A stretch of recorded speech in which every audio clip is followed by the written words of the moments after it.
The Borderlands series forces players to face the harsh frontier planet Pandora in search of a mysterious alien vault legend. Described as a first-person role-playing shooter, this game also features a groundbreaking content generation system that creates a near-endless variety of weapons and items to customize your character. Borderlands has a deep, rich fiction and bold art style that creates a breathtaking experience that challenges the conventions of modern shooters. Gamers across the world would be remiss if they passed up an opportunity to play this game. That being said, here's 7 things that you probably didn't know about the Borderlands series.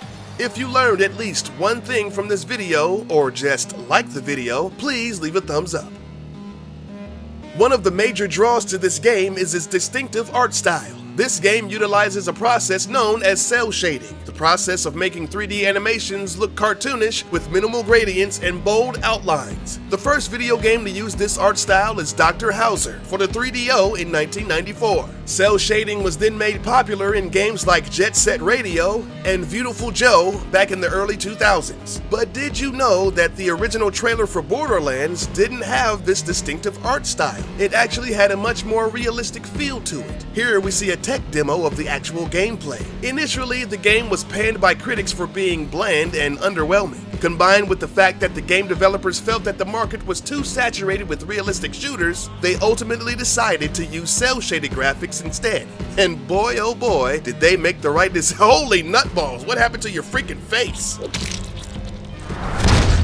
One of the designers for Borderlands 2 got real lazy and stole pieces of artwork to use in their manual. The artist they stole from is Ali Moss. He's best known for creating impressively designed artistic tributes to some of the most renowned video games and cinematic classics. The unnamed employee at Gearbox not only plagiarized his signature art style, they actually made an exact copy of some parts of it. In a series of tweets, Moss reacted to an image inside the Borderlands 2 manual, which replicated his work on posters done for the Star Wars movies. If you take a closer look at the zigzag clouds in the background, you'll see that it's a direct copy of Moss's Empire Strikes Back poster. Ali didn't want to make a big deal out of it. He just wanted the company to know that he was bummed out about not being given the chance to design the artwork himself. In the end, it seemed that everything worked out a-okay, as Gearbox CEO Randy Pitchford messaged Ali to check his email and to also express his love for him. He went on to say that the person responsible for the art theft faced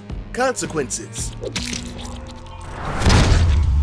The foul-mouthed but lovable Mr. Torque is a non-playable character in the second downloadable content for Borderlands 2, The Campaign of Carnage. He's a 43-year-old founder of the weapons manufacturer, Torque. But did you know that the reason that he's bleeped is because of a device in his voice box? In his own words, he says, "A lot of people been asking why my voice beeps all the f***ing time. The Torque shareholders wired my voice box with digital sensor, so I can't say stuff like cock or your f***ing balls.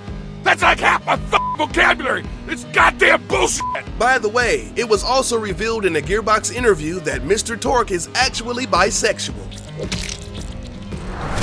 Easter eggs, this game has a crap load of Easter eggs. Honestly, too many to keep up with. As a matter of fact, Brady Games, the company responsible for making the strategy guide for Borderlands 2, says that it was the biggest guide they had ever made for a game, as they tried to include some of the game's references to pop culture, movies, and even other games. Here are some of the more interesting references in the Borderlands series. In Sanctuary, a non-playable character might say, "I used to be a vault hunter, like you. I took a bullet to the knee."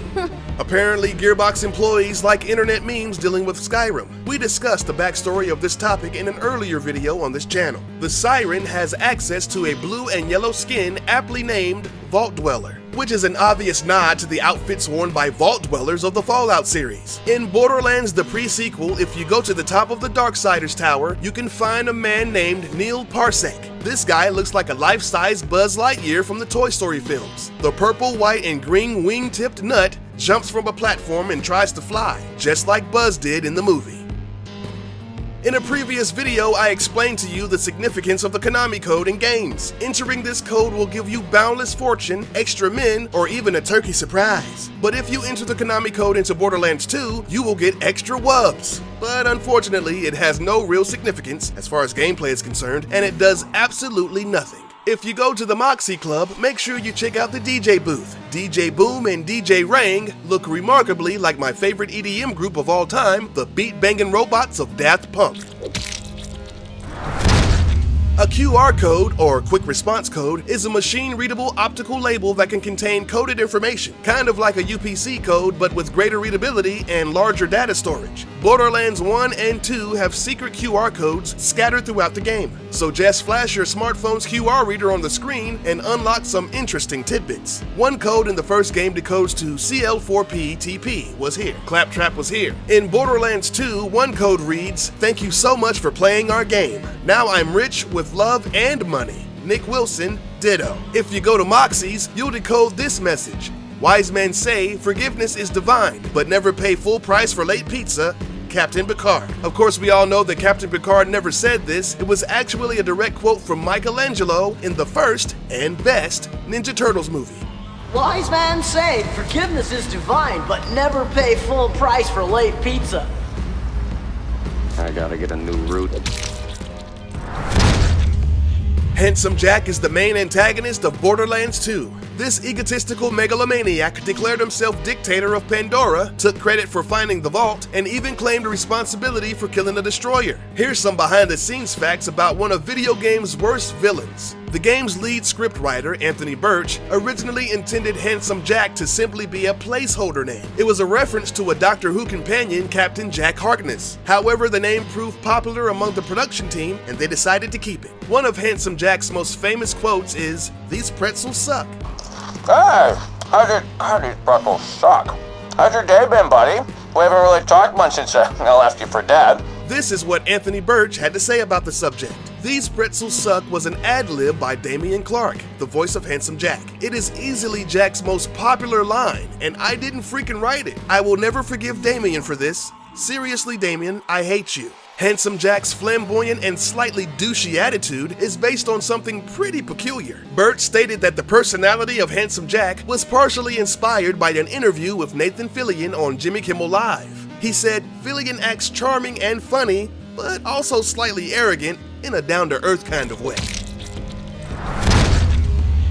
The Guinness Book of World Records didn't even do their research and put a false Borderlands record in their 2014 Gamers Edition. Somebody over at Guinness looked at a guy's speedrun video on YouTube and decided to put it down in the book as the fastest time to beat Borderlands 2. What they didn't know is that the guy who posted the video used over-leveled and augmented weapons that you wouldn't normally have access to in a regular campaign. Basically, the guy used unconventional methods to beat the game fast, and he was just doing it for funsies. But since they needed to put something in the book, Guinness just added his name, and now this dude is immortalized as a record holder. I mean, look at the tweet that they sent to him. They didn't even know anything about the guy, but they still added his name to the book. Pretty incompetent if you ask me. But honestly, it's not like Guinness takes the Gamer Edition serious anyway. And look at some of these frivolous, meaningless records. First downloadable stealth game based on a TV show? Most prolific fictional video game DJ? Gamers Edition? More like Lamers Edition. Am I right? Thanks for watching. We hope you enjoyed this video. If you did, then please leave a thumbs up. And next time you see your buddies, you can blow their minds with some of these amazing facts.